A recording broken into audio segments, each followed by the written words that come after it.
It's slowly disappearing. I've got it sawed off back to the firewall. Dash, the heater box, all that stuff is out. Now we'll start working our way back. And next thing you know, it will have disappeared. It's slowly disappearing. So what I do, because it's a nasty blizzard outside today, I cut it into little bite-sized pieces.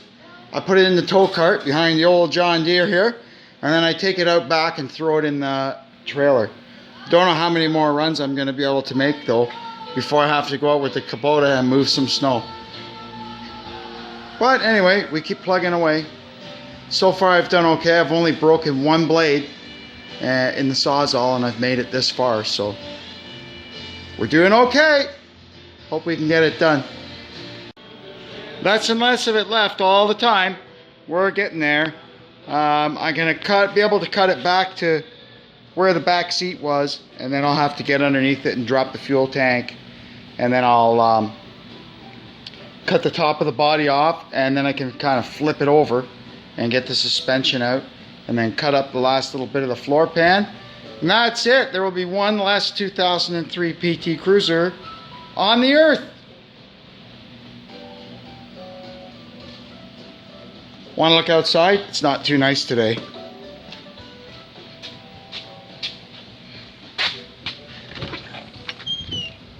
What do you think of that? Miserable. They say we're going to get about 8 inches of snow by the time it's all said and done.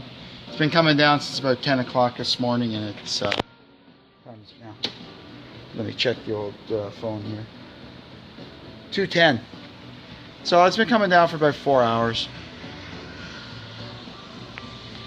It's supposed to end around 8 o'clock tonight, I think. Well, we're getting down to the nitty-gritties of it now.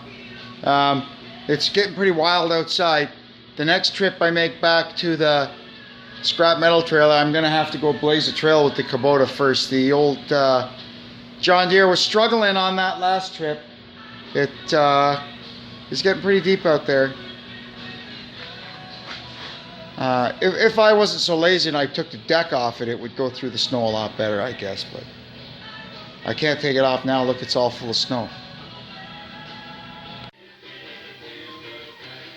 Here's all that's left. Now I'm going to flip it over and remove the axle, and then cut that little bit into smaller pieces, and we're done. That's it.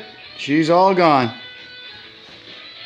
It's getting near dinner time, and then the hockey game's going to come on, so I'm going to go in and have a nice shower, have a nice meal.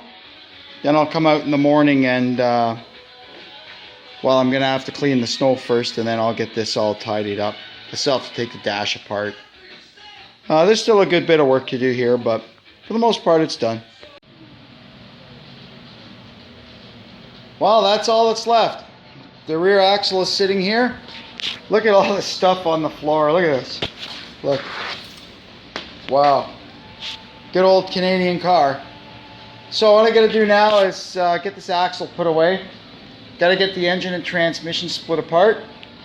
Got to get the fuel out of the fuel tank and get the dash stripped down and clean up. All cleaned up. Everything's put away.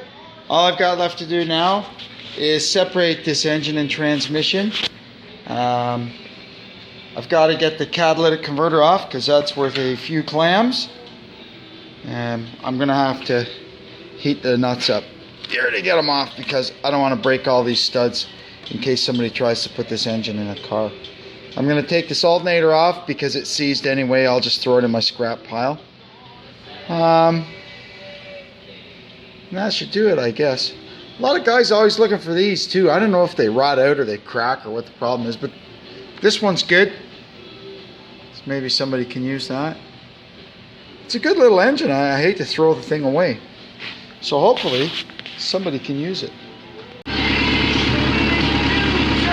There's the PT Cruiser. It's in the scrap metal trailer. Waiting for springtime, I guess. I can hitch it up to the old 8N and drag it up to the scrap metal place. For now, I guess that's it for that project. And on to the next project.